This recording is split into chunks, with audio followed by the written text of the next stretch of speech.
The Neo Confederacy rises again today, for we never swept it entirely away. The movement originates in states' rights, from anti-federalist viewpoints, from groups which insisted we do not need a Bill of Rights, for of course, the states can decide that with no federal interference. They argue for a weaker union, so that they may organize their own society however they wish. In practicalities, what this tends to mean is fewer rights, not more, and many shut, then will shut again, doors. The argument for democracy in the United States was that the bigger the better, so that no special interest may control the entire country. As the community grows smaller, power becomes more entrenched. Therefore, it is in the interest of elite power to shrink the dreams, the mind, the economy, the belief, and the confidence of their population so as to better control and direct them. Yet mankind is a naturally unruly beast, who in its youth has questions and challenges, or wonders about how things are and how they must be, is a living thing always trying to become more free. This is what brave and intelligent people do, but when they are afraid, they will shrink their will, because they do not want any part of their world to be killed. So what did the Confederacy, those old slave owners, do to the free? The rich and noble, the plantation-born, the ones who can afford an education and vacations, well, those people who could leave their work for months on end to go and play politics in Richmond or D.C. did, because they had labor which they did not pay, to whom they never had to say please or treat politely. They told the poor white man that they were protecting them. They told the poor white man that he did not need an education. He did not need an industry. He did not need opportunities. He did not need to ask questions or interfere in governing. For hundreds of years, the wealth disparity in the South was greater than that in the North. The poor were poorer. The rich were richer. And I wonder why that was. Slavery. Free labor whose profitable work flowed into the hands of very few, which meant that the Southern economy grew incredibly slowly. Bit by bit, year by year, decade by decade, as they overgrew cotton and destroyed the land, there was in the South no new strength of supply and demand. They became stuck in a rut. The very institution upon which their entire economic system depended was also a curse, a vein of poison which destroyed the possibility of renewal and rebirth. The only hope for improving general quality of life, at a pace which would be acceptable to anyone else living in any other part of the country, was to dismantle slavery and actually start growing the economy. Alas, the foul institution was entrenched. The possibilities inherent in the new economy were unknown and unclear, therefore viewed with fear. The slave owners helped this along. The political powers, entrenched, sang the same old song. They sang, "Stay with us if you want to be safe. Be quiet, don't make any waves. You are a mob, you are a horse, and we are the whip." Those foreigners, those other states, they say they want to help you, but they lie, because actually your entire way of life they despise. They are trying to corrupt your children. They are trying to assault your family. They are trying to destroy your job. They are trying to destroy your wealth. They want to destroy your health. And they will work to replace your voice with that of someone else. The slave owners said, "The North is against slavery, not for moral or practical reasons, but instead to destroy your economy and degrade your morality. States' rights! That's what we're for! The American institution, the Confederation of States." We've had slavery since the beginning, and what the federal government, controlled by those nasty liberals, wants to do is steal your stuff and force you to give your slaves up. Your money up. Never mind the 75% of Southern whites who own no slaves and whose jobs compete with free slave labor. This is about culture, your culture, with the rich plantation owners as your invisible, benevolent dictators. I said, I know the North hasn't made slavery illegal yet, but I promise you they're going to. So when the South starts the Civil War, we're only defending ourselves.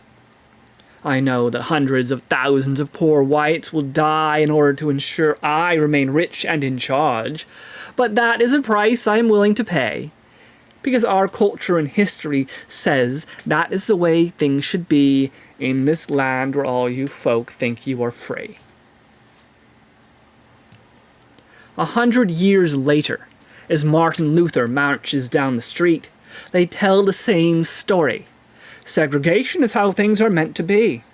Never mind that we have continued to strangle our economy, splitting it up into pieces which don't mix. The laws we make, like poll taxes, property requirements, and literacy tests, which are to protect the vote, are obviously for your own good. You wouldn't want unqualified folk having a say in government, would you? And black folk are obviously unqualified. Look, they can't even pay a poll tax to read a book. They are uneducated and poor.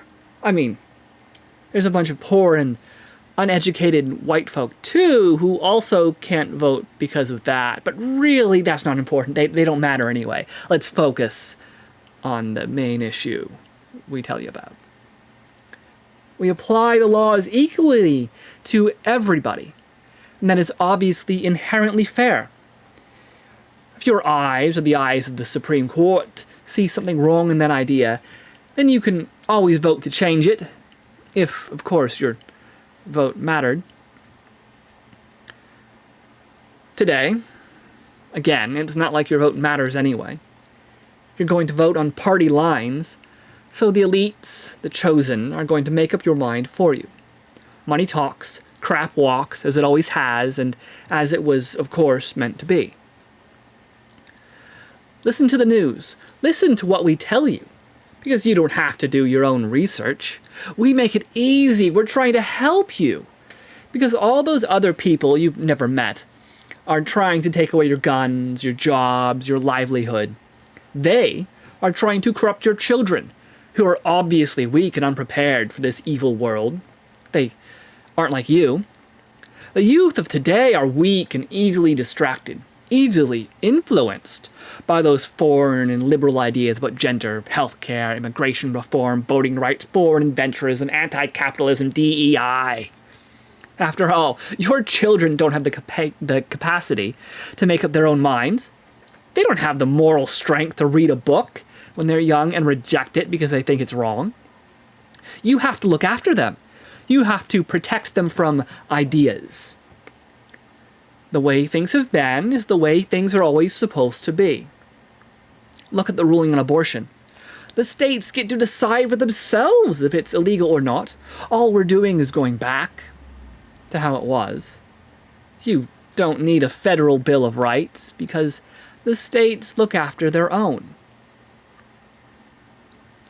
But then the anti-abortion states do exactly what happened with slavery. Make federal law by judicial decree, saying choice is for me, but not for thee, and I, the power, choose no. In fact, I'll also make the choice for my children, and your children, and everybody's children, because they don't have the capability of choosing wisely. It's the same story for spending money on scientific studies which question things that should not be questioned, like gender, gun control, the environment, or gerrymandering. It's not about increasing choices. It's about silencing voices and deciding which fantasy books count as real. The Civil War was about slavery, yeah, but in a way that is difficult for us to properly comprehend today. It was more than anything else about property, economics, and power. What are the stories today? The anti-stories, the against stories. Green jobs aren't good because they threaten the establishment of oil. Universal health care isn't good because people take advantage of it. Welfare is bad because it rewards those who don't work for a living. Unless, of course, they're rich enough that they don't need to, in which case they deserve it, because they must have worked hard to achieve it, right? We reduce taxes on the ultra-rich and corporations so that they create jobs and keep the economy moving, paying their workers, who can then themselves pay a higher percentage of tax on wages and not capital gains, so that we can give money to corporations who then make more jobs for people who we then tax at the regular rate or at point of sale, giving the government more money, which of course we don't spend on oversight, because I promise you we're the good sort of government folk. The good sort. Nothing like those other incompetent people who have actually been running the country for the last 30 years. Never mind that we've held on to 50% of the national votes in a dozen state governorships. I mean, if we were actually in charge of your state, your community, your society, and your news for 30 years because you'd voted for the same party, then life around here would improve. It would be really good. Don't you think life in your state is really good? And if it's not good, well, that's not our fault. It must be someone else's. The feds, probably, you know. It's not like we've held houses in Congress or the Senate too often. But it's the same excuse. It's the same story. It's been there since the beginning. And yeah, it's the Neo Confederacy. It's that same mindset. The economy sucks? It must be someone else's fault. Look. The educated and the rich in other states, mind you, want to control you and destroy your culture. Educating the blacks, the Indians, the poor, now the disenfranchised, the factory workers, the coal miners, the children, well, anyone, really, about alternative lifestyles, philosophical questions, economic studies, historical disagreements, strange religions, tough choices, how to evaluate logical fallacies or discriminate between fake and real news, or anything about challenging authority. Well, all that is just asking, demanding trouble. Obviously, the regular American is too dumb to handle it. And I'm going to scream and whine louder and louder until you get that. The way things have been is the way things are always meant to be. We don't need to change anything or question deeply held beliefs. We don't need choices, temptations, or studies. We don't need to exercise our free will. Shut up. Listen to the news we own. Do what we say, hate whom we tell you to hate, and be afraid because they are threatening and attacking us. They might say it's about freedom, economic opportunity, healthcare, mental issues, school shootings, morals, and saving the world. But really, actually, those liberals are just the devil in disguise. They're stupid and full of lies. They don't have any money. Their states are poor and ill-run. Of course. I mean, you don't even need to try and understand or bother to evaluate their so-called proof. It's all made up and fake, of course. The Confederacy of the antebellum South had exactly the same story. The federal government, who totally ignores the 50% of Congress we represent, and is actually secretly controlled by a small subset of faceless people who want to destroy your culture and take all your stuff, is going to... I mean, they haven't yet, but they're definitely going to. You can see where this is headed. Do something terrible to you. They're going to raise taxes and spend it incompetently. They are going to entangle you in foreign wars. They're going to let your kids have choices, which you know the children are not prepared yet to make. They're going to listen to the voices of people who don't have power. and because they aren't already rich, obviously don't deserve it anyway. They want to give you education and healthcare when you need to work for that, or else you couldn't possibly appreciate or use it properly. And obviously we don't need public transportation or government regulation.